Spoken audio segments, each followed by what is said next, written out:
আব্বা আমার সোনার চালানা, কেন বাবা মুসলমানের ঘরে জন্ম নিয়ে মুমিন হয়ে, ও মা বোনেরা, কেন গো আমি এখনো পরিবর্তন হইতে পারলাম না?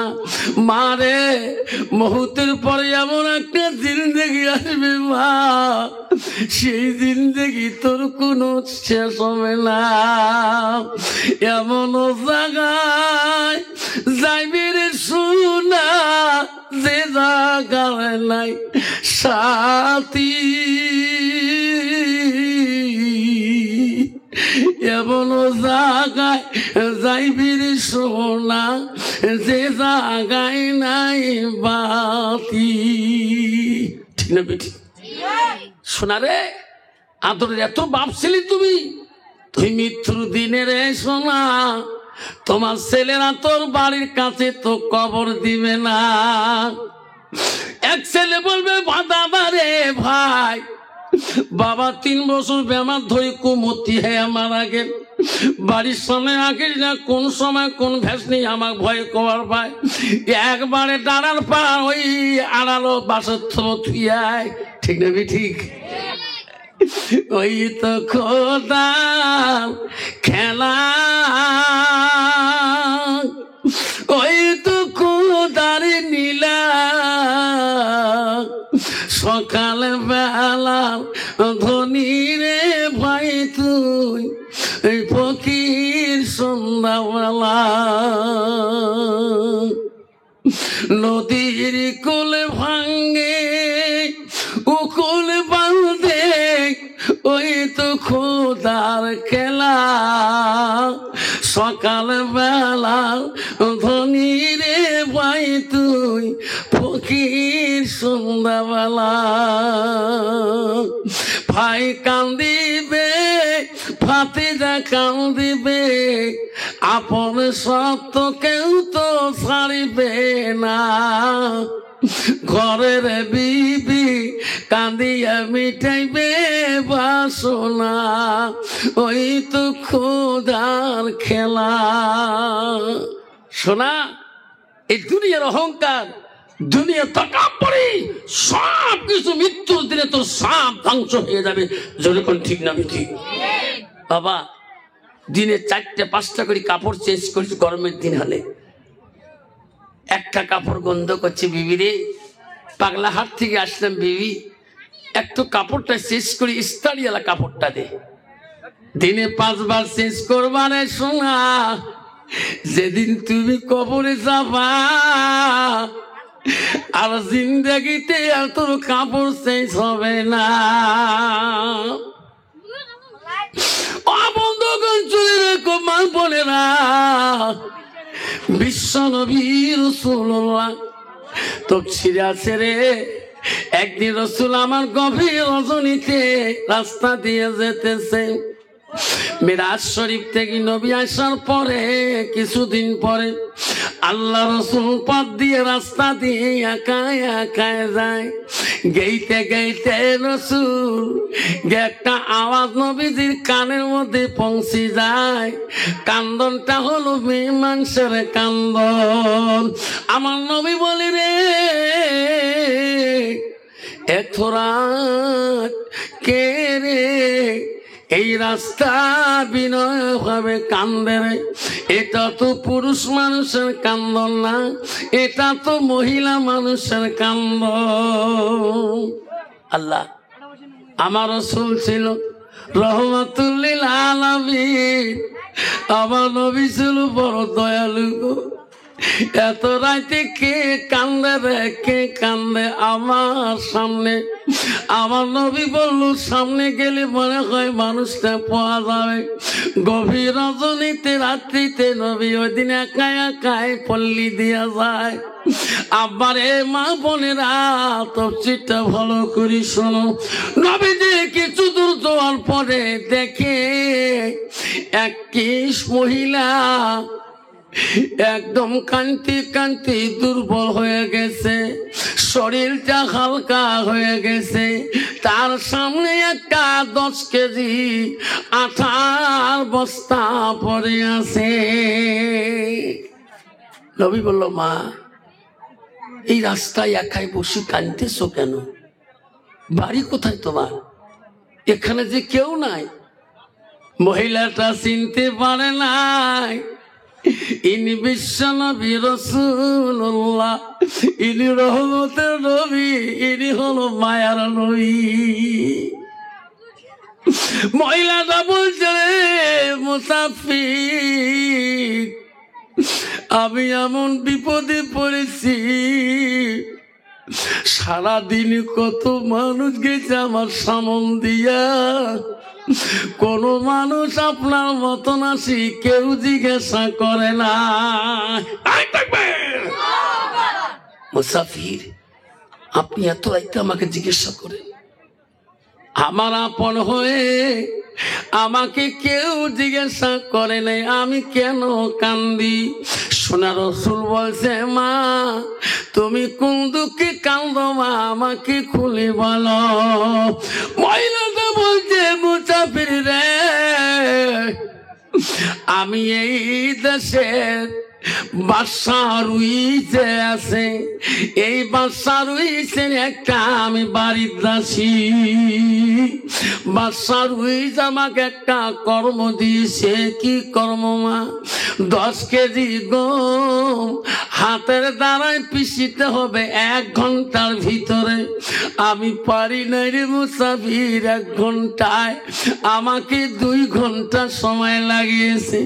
বাদশা বলছে, যদি 1 ঘন্টায় না পারে তাকে কঠোর শাস্তি দেওয়া হবে, চাবুক মারা হবে, বেত্রাঘাত করা হবে। ওরে মুসাফির, আমি বাদশার বাড়ি থেকে পালান করেছিলাম, আমি ওই বাদশার চাবুকের আঘাত সহ্য করতে পারবো না, ওনার আঘাত আমার গায়ে সহ্য হবে না। ওই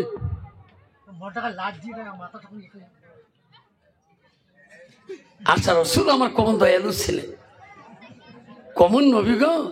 কয়েছে, মা সেই বাদশার দরবারে আমি তোমাকে নিয়ে যাব মা। না না রে মুসাফির, আপনি এত সুন্দর, তোমার চেহারাটা নুড়ানি নাই থাকবে। এই সুন্দর চেহারাও দেখলো ওই বাদশা বড় নিষ্ঠুর, তোমাকে মায়া করবে না, তোমারও সামনে আমার চাবুক মারবে। আমার নবী বলছে, রে মা আমি কথা দিলাম মা, আমি কথা দিলাম, ওই বাদশার দরবারে আমি নিয়ে যাব মা। তোমার শরীরে যত চাবুক মারবে মা, একটা চাবুক মারতে দেব না, তোমার পরিবর্তে আমার শরীরে সব চাবুক গিলা নিয়ে আলো। নাই থাকবি বড় নবী গো। আমার মতো মানুষ যদি দোষ করি বাবা, কেউ কারো পরিবর্তে কেউ আঘাত নিবে? বড় ভাই ছোট ভাই যে দোষ করে, বিচারের মধ্যে যদি তোমার ভাই 10টা লাঠি দিয়ে পেটা হবে, কোনদিন কবে বড় ভাইকে মোহে পেটো? কবে কোনদিন? আমার নবী কি বলছে, মা তোমার শরীরে যত আঘাত করবে, চাবুক মারবে, বেত্রাঘাত করবে, আমি তোমার পরিবর্তে আমার শরীরটা আগে দেব। মা চলো চলো, বস্তাটা নবীজি মাথায় নেবে, 10 কেজি আটার বস্তাটা। মহিলাটা বলছে, না রে মুসাফির না, আপনার নুরানি চেহারাতে এই বস্তাটা তোমার মাথায় তোলা যাবে না। এই বাদশার বস্তাটা পাক না পাক আমি নিজে সঠিক বলতে পারি না। নবী বলছেন, না মা তোমার শরীরটা কাঁদতে কাঁদতে দুর্বল হয়েছে মা, মা এই বস্তাটা মাথায় নিয়ে তুমি রাস্তায় চলতে পারবা না। মা রে আমি মাথায় নেই রে মা, তুমি আগে আগে যাও, আমি তোর পিছিয়ে পিছিয়ে ওই বাদশার বাড়িতে যাও। সব প্রতিশ্রুতি রসুল দিয়েছে, তোমার গায়ে আমি একটা টোকা দিতে দেব না, তোমার পরিবর্তে যত শরীরের আঘাত লাগে সমস্ত আঘাত আমি রসুল নিয়ে নেবো। জোরে বল সুবহানাল্লাহ। বাবা রহমাতুল লিল আলামিন এমনি নাম হয় নাই। আমার সেই নবীর উম্মত বাবা, যে নবীর জীবনে এত কষ্ট করেছিলেন, পৃথিবীর সব নবীদের কষ্ট যদি এক পাল্লায় ওজন করা হয়, আমার রাসূলের জীবনের কষ্ট যদি এক পাল্লায় ওজন করা হয়, আমার নবীর জীবনের কষ্টের পাল্লাটা বেশি ভারী হয়ে যাবে। আমার রাসূলকে নিয়ে মহিলাটা আস্তে আস্তে বাদশা রুইসের বাড়ির সামনে ঘরের দরজায় গভীর রাত্রে দিয়া ওই দাসী যে বাদশার ঘরে ছাউন দিয়ে দিলেন, কে? মহারাজ, আমি তোমার দাসী, এত রাত তুমি তো আমার আইন অমান্য করছো। বাদশা দরজা খুলে দিয়ে দেখে সত্যি দাসী আসিয়েছে ফিরি, যে দাসী আমার ভয়ে পালে গেছে রে। দাসী রে, আর তোকে রেখাই দেব না, এত রাইতে তুমি একটা বিগুনা পুরুষের সঙ্গে আসিয়েছ। এই দাসী রে, যদিও তো রেহাই দিতাম, আর তোমাকে আমি আর রেহাই দেব না। তুমি রেডি হয়ে যাও, এই যে আমার চাবুক গুলা রেডি হয়ে আছে। দাসীর দুই চোখ পানি দিয়ে বুক ভিজে যেতেছে। দাসী ওই চাবুক দেখি ভয় পায়। ওই সময় আমার রাসূল জবাব দিয়ে দেয়, মহারাজ, এই দাসীর গায়ে আপনি একটা চাবুক মারতে পারবেন না। উনি যদি অপরাধী হয়, ও মহারাজ, ওনার গায়ে আঘাত করতে পারবেন না। যতটা চাবুক মারা লাগে অপরাধীর হিসাবে, সমস্ত চাবুক আমার গায়ে দিয়া দাও, আমি সহ্য করব। তোমার দাসীর গায়ে মারলে আমি সহ্য করব না। বাবা কেমন হবি বাবা?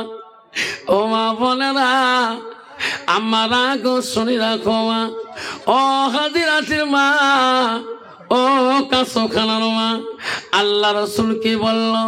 আলমার আতিজা সাল্লাত খামসাহা, আমার নবী বললেন, কোন একটা মেয়ে যদি 5 ওয়াক্ত নামাজ পড়ে, ওয়াসামা শাহরুহা, ওই মেয়েটা যদি রমজান মাসে রোজা করে, ওয়াসানাত ফারজাহা, ওই মেয়েটা যদি পর্দায় পুশিদায় চলে, আমার রাসূল বলল, ওয়াতাত বালাহা, ওই মেয়েটা যদি স্বামীকে ভালোবাসে, স্বামীর খিদমত করে, আমার রাসূল বলল, ফাকাদ কলমানায় আবু আবিল জান্নাতির সাদ। নবী বলল, ওই নারীটার জন্য আল্লাহ 8টা জান্নাতের দরজা খোলা রাখবে। কিন্তু বাবা, ওই মেয়েটা 5 ওয়াক্ত নামাজ পড়তে হলে, আল্লাহওয়ালা করতে হলে, মেয়েটা আল্লাহওয়ালা মুত্তাকিন হতে হবে। যখন ঠিক না বিটি, ওই মেয়েটা আল্লাহর কোরআন পানাওয়ালা হতে হবে। ওই মেয়েটার দ্বারা ইসলামের কোনো ক্ষতি হবে না, ওই মেয়েটার দ্বারা স্বামীর কোনো ক্ষতি হবে না, ওই মেয়েটার দ্বারা পর্দার কোনো ক্ষতি হবে না, ওই মেয়েটার দ্বারা রমজানের কোনো ক্ষতি হবে না, ওই মেয়েটার দ্বারা শ্বশুরের কোনো ক্ষতি হবে না, ওই মেয়েটার দ্বারা শাশুড়ির কোনো ক্ষতি হবে না। যে মেয়েটা মুত্তাকিন আল্লাহওয়ালা পরহেজগারী হবে। যখন ঠিক না বিটি, আমাকে বলে, হুজুর দোয়া করেন। কেন?